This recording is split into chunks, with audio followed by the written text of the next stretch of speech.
Yeah, the truck that would worry me is the 52 truck of Stuart Friesen, because he got his lap back and can make ground with a good truck. Christopher Bell on the inside, Parker Kligerman on the outside. The green flag's waving. We're in overtime at Talladega. Bell picked the high line. I like the bottom, and it looks like the bottom's going to work early, but can Bell rebound up top? Well, the thing I don't like is that gap from Grant Enfinger in the 98 truck, the second truck on the top, to the truck behind him, and all those trucks on the bottom were formed up. So we'll just have to see if that top line can ever make up ground. It's Chase Briscoe on the outside there, getting a little help, but the battle is at the front, and it's Parker Kligerman with some help from Grant Enfinger.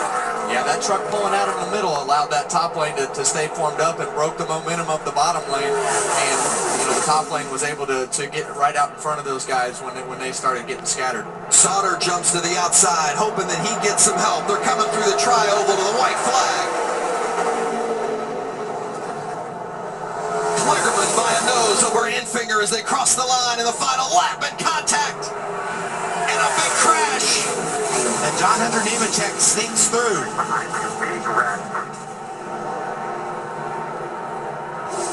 And the 8 of John Hunter Nemechek escapes, and it's going to be Parker Kligerman. For the second time, a winner at Talladega. The small team, and there's Chris Carrier. He said it. We're not one of the mega teams. He said, don't take your eye off of it. You won't want to miss it. And wow, Parker Kligerman does it.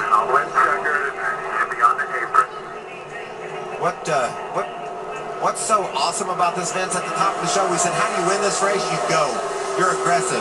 And if you had to give an award for the most aggressive driver today, you would give it to Parker Kligerman, and he's also going to get the checkered flag. Absolutely. I mean, he earned that race today by being aggressive, and he got away with all the moves, and the trucks that are around him that he was pushing didn't spin out a wreck or collect anything, and he made a lot of that happen by being aggressive. His second career win, and they both come right here at Talladega. That crash was exactly what Chase Briscoe didn't want to see, because it enabled John Hunter Nemechek to pass those trucks as they were crashing and grab those valuable points. Look at the damage on that truck of Nemechek.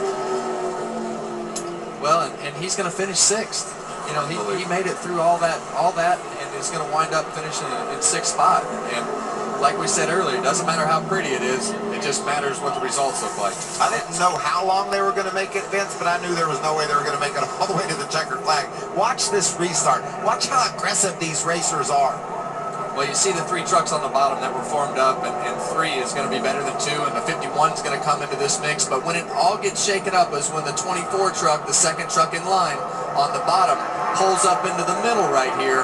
It's going to break, the bottom line is going to take off, but it's going to break all the bottom line's momentum when he pulls out right here. And then look at the push right to the front. The 24 gets out of position in the 75. And then Johnny Sauter couldn't make up his mind that he needed to go with the 24.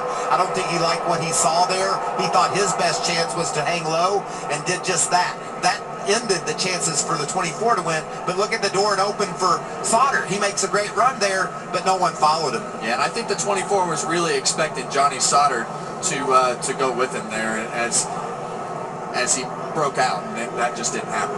9 of the last 10 races here at Talladega, the final lead change has happened in the last couple of laps. Happens again today as you see the carnage before they could get to the finish. On the white flag lap, the heavy damage, and Parker Kligerman gets to the front and will park it right underneath the flag stand and celebrate a victory at Talladega. Here's one of those moments we talked about earlier in the show today.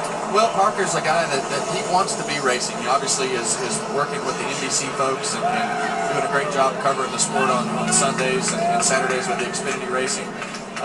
But, I think deep down, Mike, I think he still wants to race. And I think a lot of that showed today with him behind the wheel and how aggressive he was in knowing he needed to win this race. How about the winning crew chief, Phil? I am here with Chris Carey. Chris, you told us just a few moments ago that this is a small team. Well, I guess the good news is Victory Lane won't be that crowded then, will it? Well, we got a lot of people here. They come from everywhere on race day, but I'm just extremely proud of what this whole group has done. I'm glad to be a part of it, small part of it. You know, the biggest thing is the Food Country USA business that's been in business for 70-some years now. You know, that's just a testament to what we need more of in America. But they supported this race team. They keep going. We do what we can do. We pay our bills. We try to get the priorities right.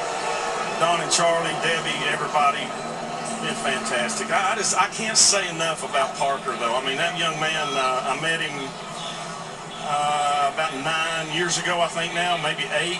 I knew from the start when he was a 17-year-old whoppy-haired kid that, you know, this is what he's able of. What a race, man, what a race. Great job, Chris Carey, going to Victory Lane. Hermie.